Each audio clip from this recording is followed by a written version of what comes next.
तो मुझे याद है कि मेरा इंटरव्यू पर्सनली खान सर ने ही लिया था। तो उन्होंने खुद ही कहा था कि मतलब आप मत आइए आप सेकंड इंटरव्यू आपको देने की ज़रूरत नहीं है, आप सीधा बोर्ड में जाइएगा, मैं पेपर पर लिख कर देता हूँ। पूरा का पूरा क्रेडिट तो मेरे पेरेंट्स को जाता है, खास करके मेरे पापा को। बहुत ही हम लोग मिडिल क्लास फैमिली से बिलोंग करते हैं, लेकिन कभी भी मतलब उन्होंने मतलब कभी भी एहसास नहीं होने दिया कि भाई पैसे जो है वो तुम्हारे तरक्की में कभी अड़चन बनेंगे तो जाएगा। ऐसा कुछ नहीं है, आप कितने भी बड़े 30 मार खान क्यों नहीं हो, अगर आप आ गए हैं सिविल सर्विसेज में तो आपको थोड़ा सा रोना पड़ेगा, थोड़ा संघर्ष करना ही पड़ेगा। बट प्लीज़ आप ये समझ कर चलिए कि ये सिर्फ आपके साथ नहीं हो रहा है, ये हर एस्पिरेंट की कहानी है, चाहे आप कितने भी बड़े टॉपर क्यों ना रहे हो। नमस्कार, आप न्यूज फाउंडेशन देख रहे हैं। मैं हूं आपके साथ वंदना। बिहार लोक सेवा आयोग द्वारा 68वीं बीपीएससी का रिजल्ट जारी कर दिया गया है। एक बार फिर बेटियों ने परचम लहराया है। हमारे साथ बात करने के लिए हैं प्रेरणा सिंह, जो कि इनका रैंक 3 आया है और इस वक्त खान सर के इंस्टीट्यूट में है। खान सर के इंस्टीट्यूट से लगभग 100 से ज़्यादा बच्चे जो हैं वह टॉप किए हैं, यानी टॉप 10 के अलावा भी जो है बच्चे अच्छे रैंक प्राप्त किए हैं। हमारे कहने का अर्थ यह है। तो सीधे बात करते हैं प्रेरणा सी से।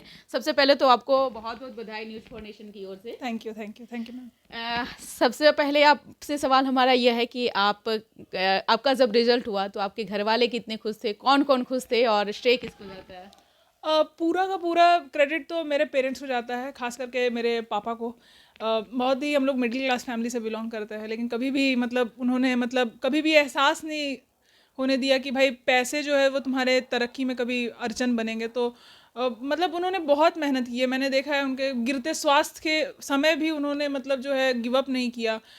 हेल्थ बहुत ख़राब चल रहा था उनका, तो उस वक्त भी वो मतलब काम करते ही रह गए, क्योंकि उनके दिमाग में हमेशा था कि नहीं करेंगे तो फिर इन लोगों का मतलब भी खर्च उठाना है। तो सारा श्रेय वैसे मम्मी और पापा को मैं सिर्फ देना चाहूँगी, और भगवान को ऑफ कोर्स। फिर गुरु का भी उसमें नाम आता है। तो खान सर के लिए आपके मन में क्या विचार है और बाकियों के लिए क्या कुछ कहना चाहेंगे कि खान सर के से जुड़े लोग? गुरु का स्थान हमेशा एक अलग स्थान होता है। वो बोलते हैं गुरु ब्रह्मा, गुरु विष्णु, गुरु देव महेश्वरा, तो भगवान के तुल्य होते हैं तो गुरु। और मैंने यहाँ मॉक इंटरव्यूज़ दिया था, तो मुझे याद है कि मेरा इंटरव्यू पर्सनली खान सर ने ही लिया था। तो उन्होंने खुद ही कहा था कि मतलब आप मत आइए आप सेकंड इंटरव्यू आपको देने की ज़रूरत नहीं है, आप सीधा बोर्ड में जाइएगा, मैं पेपर पर लिख कर देता हूँ कि आपका सिलेक्शन अंडर 10 में होगा। तो उस वक्त मुझे बहुत अंडर कॉन्फिडेंट थी, क्योंकि मेरा फर्स्ट ही है ये, तो मुझे उतना आइडिया नहीं था। तो मुझे ऐसा लग रहा था कि ऐसे क्यों बोल रहा है, मतलब मुझे लगा अच्छा ठीक है बोलने दो यार, लेकिन मेहनत तो करना ही होगा। मतलब लेकिन वही है कि टीचर है तो उनके पास एक्सपीरियंस है, और कुछ एक्सपीरियंस है तभी वो ऐसा बोले हैं। तो वो चीज़ सच है, मैं अंडर 10 हूँ, इनफैक्ट अंडर 5 ही हूँ। तो वो कुछ देखे होंगे, और वो टीचर का एक्सपीरियंस है जो उनको ऐसा बनाता है।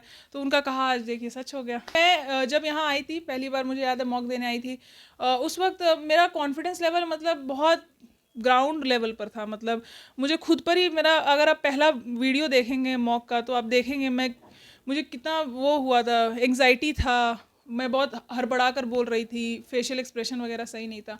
तो वो सब चीज़ करेक्ट कैसे हुआ, वो यहाँ आकर अपनी गलतियों को समझ कर हुआ। तो हाँ यही है। और लड़की हो या लड़का हो या जो भी कैंडिडेट हो, आपको आपको जो आपके अंदर की कमी है वो आपको रेक्टिफाई करना ही होगा। और अगर कोई टीचर आपको हेल्प कर रहा है आपको अपनी कमी समझने में, उसको रेक्टिफाई करने में, तो बिल्कुल आपको जाना चाहिए, मतलब हेल्प लेना ही चाहिए। टीचर्स होते क्यों हैं, इसीलिए तो होते हैं। निश्चित तौर पे कौन सा आपका अटेम्प्ट था?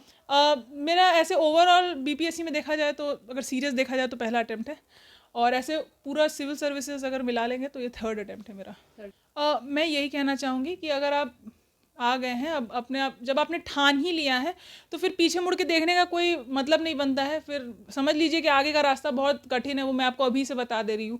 आप ये मत समझिएगा कि ये बेड ऑफ रोजेस है, आप आराम से उस पर चलेंगे, आपको मतलब हंसते खेलते सब कुछ मिल जाएगा, ऐसा कुछ नहीं है। आप कितने भी बड़े 30 मार खान क्यों नहीं हो, अगर आप आ गए हैं सिविल सर्विसेज में तो आपको थोड़ा सा रोना पड़ेगा, थोड़ा संघर्ष करना ही पड़ेगा। बट प्लीज़ आप ये समझ कर चलिए कि ये सिर्फ आपके साथ नहीं हो रहा है, ये हर एस्पिरेंट की कहानी है, चाहे आप कितने भी बड़े टॉपर क्यों ना रहे हो। अगर आप इस जर्नी में आए हैं तो आपको थोड़ा सा संघर्ष, थोड़ा रोना धोना करना ही पड़ेगा पर्सनल ग्रोथ के लिए। लेकिन वही है कि अगर आप 100 बार भी फेल होते हैं तो 101वें बार आपको उतने ही जोश के साथ खड़े होने के लिए आपके अंदर मोटिवेशन होना चाहिए। और अगर आप 100 बार फेल होने के बाद 101st टाइम आप उतने ही मोटिवेशन से खड़े होते हैं, then you are made for it. के लिए तो आपने सुना कि क्या कुछ कहना था प्रेरणा सिंह का। इनका बीपीएससी में 3rd रैंक आया है और अब ये डीएसपी के पद पर जो है वह कार्यरत हैं। आगे ऐसे ही तमाम खबरों के लिए बने रहिए न्यूज़ फाउंडेशन के साथ। धन्यवाद।